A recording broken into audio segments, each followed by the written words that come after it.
présente, je suis Roger Fiametti et je fais ostéopathe. Donc, faire, avoir, être sont des verbes, des auxiliaires qui sont intéressants. Alors, je vais vous parler du langage émotionnel du corps et le thème c'est aujourd'hui devenir quelqu'un d'autre. Eh bien, moi, je vais vous proposer de devenir quelqu'un d'autre en devenant vous-même, redevenir soi-même. Mon métier, c'est ostéopathe et c'est vrai qu'au fur et à mesure de mon exercice, de ma profession, j'ai observé chez les patients pas mal de réactions.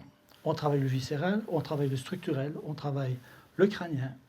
Et j'ai ajouté une corde à mon arc, c'est l'émotionnel. Alors l'émotionnel, c'est quoi? Ça veut dire beaucoup de choses. Et je vais vous proposer une grille de lecture intéressante à travers le corps. Et le corps est notre meilleur outil pour nous reconnaître. On a des miroirs, on se regarde tous les matins dans le miroir, et quand on se regarde, on voit pas grand-chose. Regardez-vous une fois dans le miroir, et regardez-vous dans les yeux, et vous verrez peut-être quelqu'un d'autre, et peut-être vous-même. Alors comment devenir soi-même? Eh bien, en essayant de se connaître. La belle phrase de Socrate, « Connais-toi toi-même et tu connaîtras l'univers et les dieux ». Aller au fond de soi, aller au fond de ses émotions, aller dans cette introspection qui permet d'éliminer les tensions qu'on a accumulées depuis la vie intra-utérine jusqu'à aujourd'hui. L'aventure a commencé en 2004, mais déjà bien avant, et ce livre a permis déjà de lire en soi. Un livre, on le lit, mais le meilleur livre que vous ayez jamais lu, à votre avis, c'est lequel? La Bible? Certainement, oui. Oui, sûrement. Le langage émotionnel du corps? Pas encore. Eh bien, le meilleur livre que vous ayez pu lire, et j'espère qu'un jour vous le ferez, c'est votre corps. Lire son corps, lire à travers cette grille de lecture comment le corps va réagir au niveau émotionnel, comment le corps va réagir au niveau de la peau, au niveau des articulations, au niveau des organes.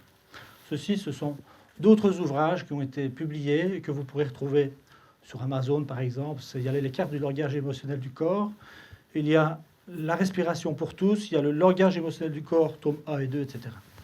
Donc ça, vous retrouvez facilement. Ça pourra un peu étoffer vos lectures. Le langage du corps. Le corps parle. Que nous dit-il? Que peut-on voir à travers le corps? Eh bien, c'est une question de point de vue. Qui voit la jeune fille sur le dessin? Levez la main. Qui voit la vieille dame sur le dessin? Qui voit les deux? Bien, les deux cerveaux sont en connexion. Qui ne voit rien? Aucune des deux. Une fois, j'ai eu dans une conférence et la dame m'a dit « mais je suis aveugle ». Peut-être que ça lui permettait de mieux voir en elle, d'ailleurs. Qui voit le canard à gauche? Levez la main. Qui voit le lapin? Qui voit les deux?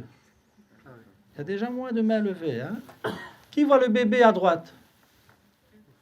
Pas beaucoup, hein? Vous voyez, son nez, là, près de la branche, ses fesses, là, près des deux personnages. Oui, la tête au-dessus. Voilà. Donc, la vie, ça dépend aussi de notre façon de voir les choses. Un événement va être différent selon son positionnement, selon son éducation, selon ses expériences. Je me promène à la campagne avec un ami. Ah, ça sent le purin. Je dis, ça sent bon. Et mon ami me dit, t'es fou, ça sent mauvais. Mais non, parce que pour moi, ça correspond à une odeur de ferme quand j'allais chez mes grands-parents quand j'étais petit. Donc pour moi, dans mon cerveau limbique, ça correspond à du bonheur. Pour mon copain, ça correspond à des travaux de ferme qu'il faisait chez son voisin en été et il devait ramasser le purin. Pour lui, c'était plus pénible. Donc la même odeur va libérer des sensations différentes. Alors cette découverte en Finlande, par exemple, si vous en avez entendu parler, permet de déterminer des zones au niveau du corps par rapport à des émotions. Donc l'angoisse, la colère, la peur, permet par cette technique, par cette analyse, par thermographie, vous voyez les zones ou jaune, ou rouge, etc. C'est la peau, à certains endroits du corps, qui augmente sa température. Donc on est dans une réaction neurovégétative. Et la réaction neurovégétative, en fait, c'est une augmentation d'adrénaline ou de noradrénaline par rapport à un danger, par rapport à un stress ou à une émotion. Alors il y a les émotions et les stress, comme la douleur d'ailleurs. La douleur qui est aiguë, et puis il y a la douleur chronique. Comme il y a le stress aigu, vous êtes face à un danger, il y a un stress qui vous permet de fuir ou de combattre. Et puis il y a la douleur chronique ou le danger chronique, c'est le stress chronique, c'est celui qui est là tout le temps. Tous les matins quand je me lève, j'ai pas envie d'aller à l'école. Tous les jours à midi à table, mon père me regarde dans les yeux et ça m'empêche de manger. Quand je dois revenir avec mon bulletin à la fin de la période, j'ai le stress de rentrer. Ce sont des stress chroniques et qui restent entretenus au niveau du corps et qui créent cette libération d'adrénaline. Et quand ça devient chronique, c'est surtout une libération de cortisol, qui est la cortisone endogène. Et la création de cortisol, ça permet de lutter contre le stress chronique, mais à la longue, l'effet péjoratif, c'est que vous avez une diminution de l'immunité.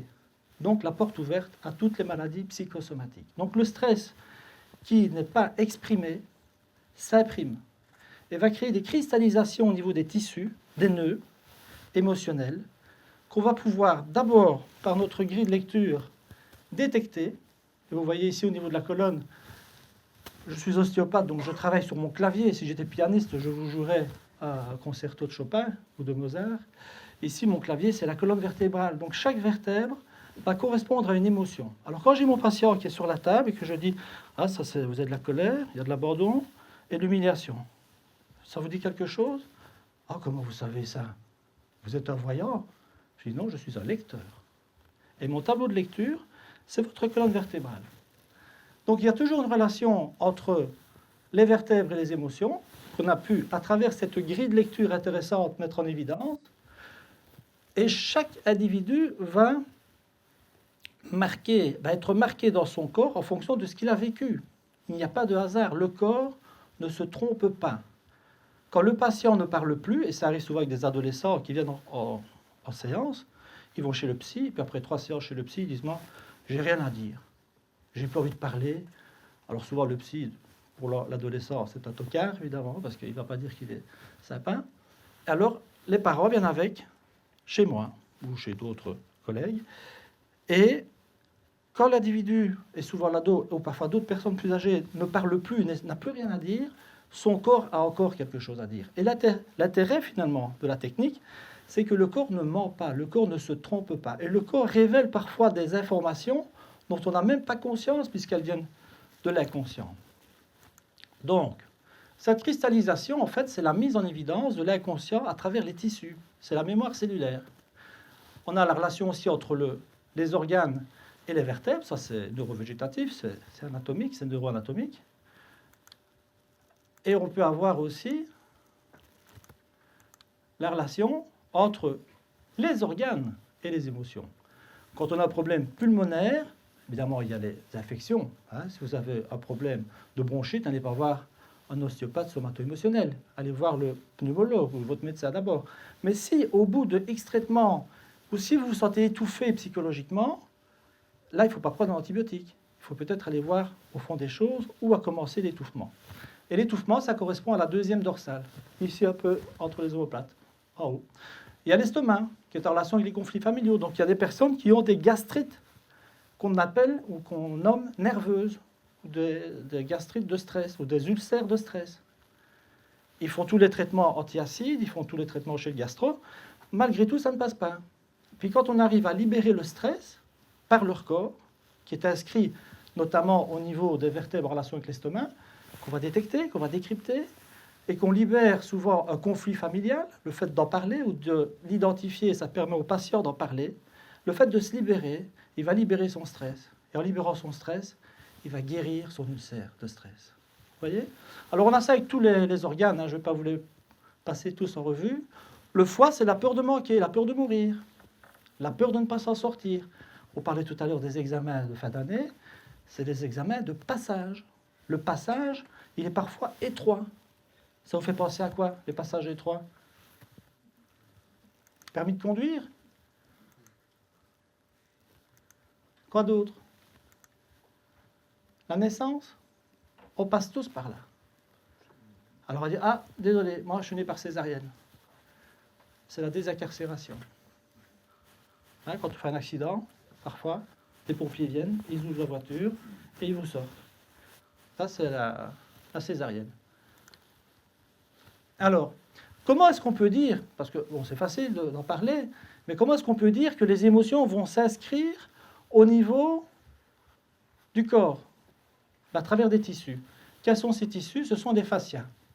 Les fascias sont des tissus qui vont capter, qui vont enregistrer les sensations, les chocs émotionnels vécus in utero, déjà.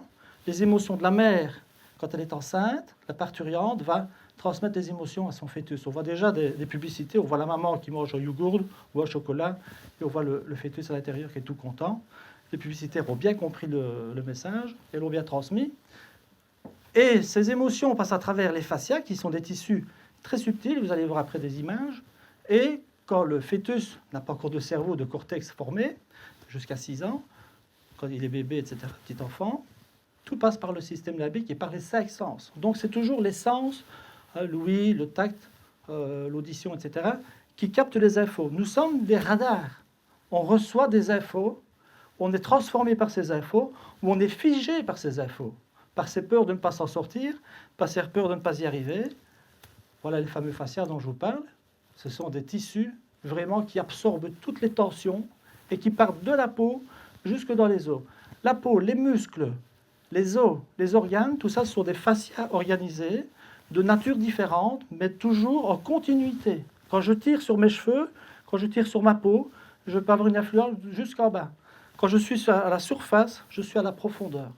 Donc on est toujours dans cette dimension profonde du corps. Alors, l'approche somato-émotionnelle, par cette grille de lecture, va permettre de lire en nous, de mieux nous connaître. Par exemple, DA, vous voyez ici le point bleu au niveau de la nuque, c'est lié à la peur de perdre, à la peur de ne pas s'en sortir.